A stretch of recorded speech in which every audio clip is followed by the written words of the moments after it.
Hello, and today we're going to look at Getaway Driver by Jeff Beck, illustrated by Ryan Goldsberry.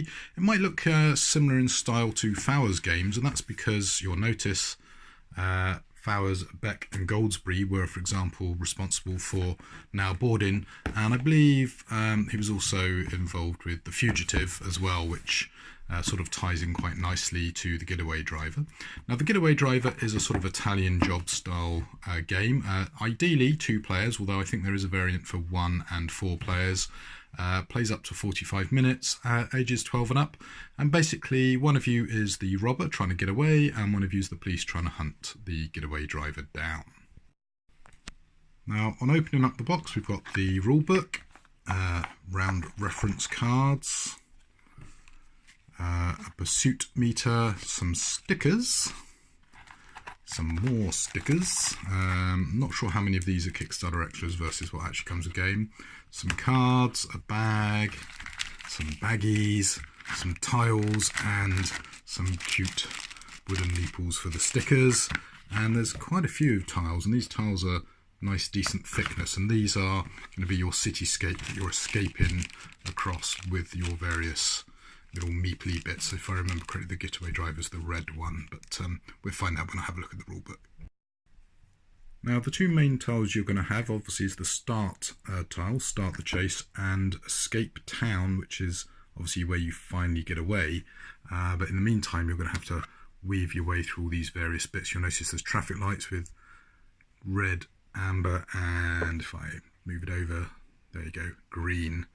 And there's various police bits and various option cards, etc., to allow you to play your powers and get away. And I'm not sure if you saw it, but there's also some tokens as well. Now, the decks of cards are split into 3 types. You've got your red, your green and your blue. Now, the red, if I remember correctly, are the various stunts and bits that you can do as your getaway driver.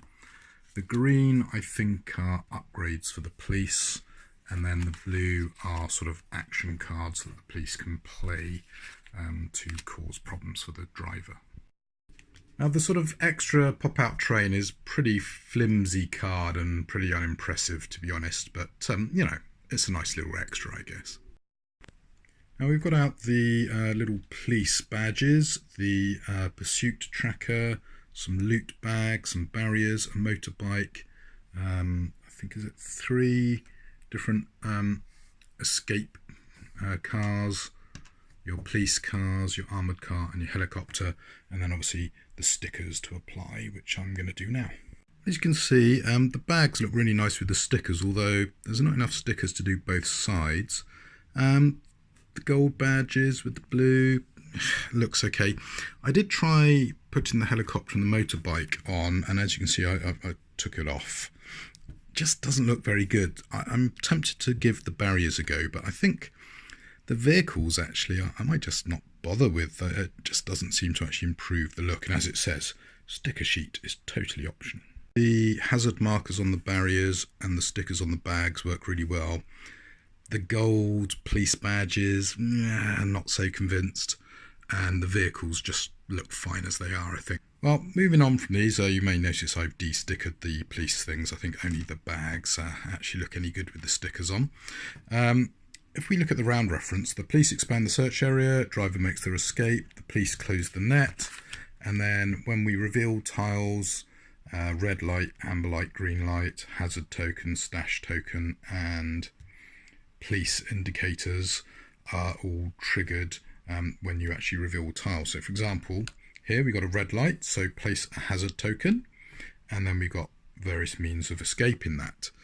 This one here with an amber, you can place a hazard token and how you can evade it, and the police potentially get 2 little badges. So there you go, that's basically how that works. Green, obviously, nice and easy, no hazard token, but the police potentially do get a token. Your little police car, pursuit is going to start with obviously the getaway drivers here trying to get to here, and then the police cars, very Italian, as I say, are going to try and pursue, and then you've got potentially motorbikes, and there's all sorts of complex rules in the rulebook about how that happens. And there's been a bit of a debate on Board Game Geek, because basically, let's just chuck a tile on here, for example. So let's say I move on to here, and a police car comes here. Well, he can turn and pursue me as I move to, let's say, this tile here. However, if he's facing the opposite direction, and I move here, well, the police car can only turn 90 degrees, so it can't pursue me, and then I maybe would escape, let's say, let's put this here, down here, and even if he tries to pursue me, he'd turn like that, then have to move here, and it gets all a little bit complex, and the rule book being short doesn't make it easy. But there are lots of YouTube videos that you can watch, so that hopefully will help. There's obviously barriers that might block off routes.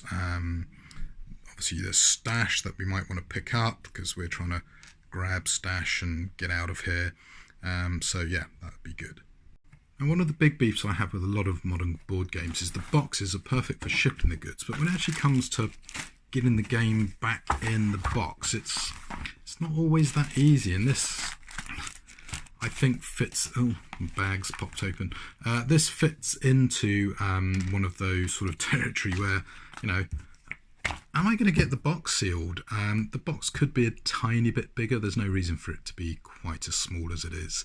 So that's a slight irritation. So the pretty useless sticker sheet, although I do like the stash tokens. I wish we'd had doubles of this and less of all the other stuff. Also, obviously, the hazard stripes for the barriers, but there you go. So yeah, I'm going to have to do a little bit of special jiggery-pokery to get everything back in the box here.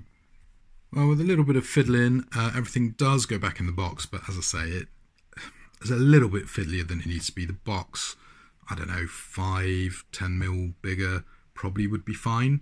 You know, I basically got my tiles in my bag, got my little bits dropped in.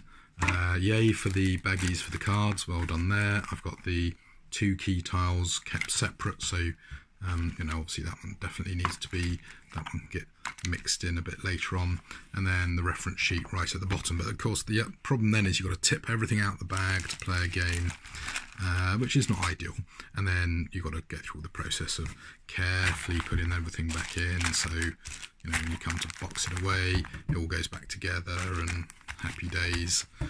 But yeah, there you go. So what do I think of the game? Well, I haven't really talked to you too much about it. I think the rule book is pretty dense. I think it is fairly well laid out for someone who knows how to play the game.